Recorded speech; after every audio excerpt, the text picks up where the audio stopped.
ചിലപ്പോൾ ഒരു വഴി മനുഷ്യന് ചൊവ്വായി തോന്നും. അതിൻ്റെ അവസാനമോ മരണവഴികൾ അത്രേ. സദൃശവാക്യങ്ങൾ 16-ാം അധ്യായത്തിൻ്റെ 25-ാമത്തെ വാക്യം.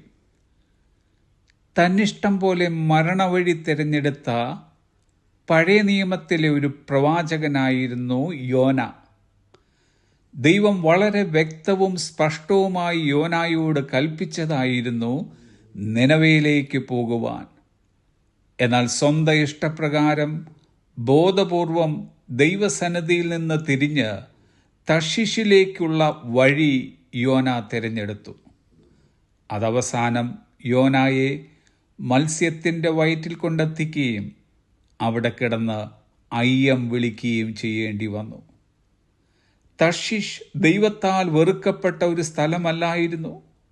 യോന അവിടേക്ക് പോകുന്നതിൽ യാതൊരു ധാർമ്മിക കുറ്റവുമില്ലായിരുന്നു.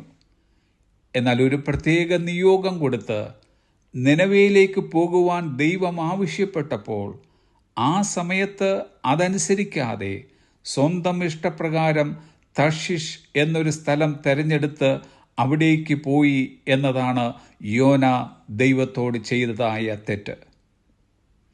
തർശീശ് ഒരുപക്ഷെ നിനവേക്കാൾ നല്ലൊരു സ്ഥലമായിരിക്കാം. കാലാവസ്ഥകളും അവിടുത്തെ ആൾക്കാരും ജീവിത രീതികളുമൊക്കെ നിനവേക്കാൾ മെച്ചമായിരിക്കാം. എന്നാൽ ആ പ്രത്യേക സമയത്ത് തർശീശിലേക്ക് പോകേണ്ടിയവനല്ലായിരുന്നു യോന. നല്ലതെന്ന് തോന്നിക്കുന്ന വഴികൾ തിരഞ്ഞെടുക്കുന്നതല്ല ഒരു ദൈവ പൈതലിൻ്റെ രീതി. ഞാൻ ഏതു വഴിയെ പോകുവാൻ ദൈവം ഇച്ഛിക്കുന്നുവോ അത് മനസ്സിലാക്കി അതുവഴി പോകുന്നവനാണ് യഥാർത്ഥ ക്രിസ്തു വിശ്വാസി. ഒരുപക്ഷെ മനോഹരവും വിശാലവുമായ പല വഴികൾ നമുക്ക് മുമ്പിൽ തുറക്കപ്പെടാം.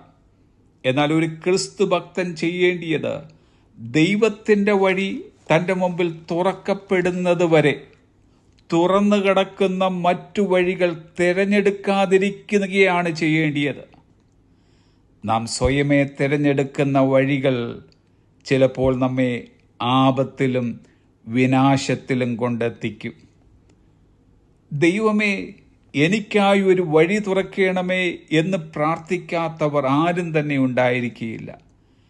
എന്നാൽ അതേ സമയം തന്നെ തിരിഹിതമല്ലാതെ തുറന്നു കിടക്കുന്ന മറ്റു വഴികളെയെല്ലാം അടയ്ക്കണമേ എന്നുകൂടി നാം പ്രാർത്ഥിക്കുന്നവരായിരിക്കണം.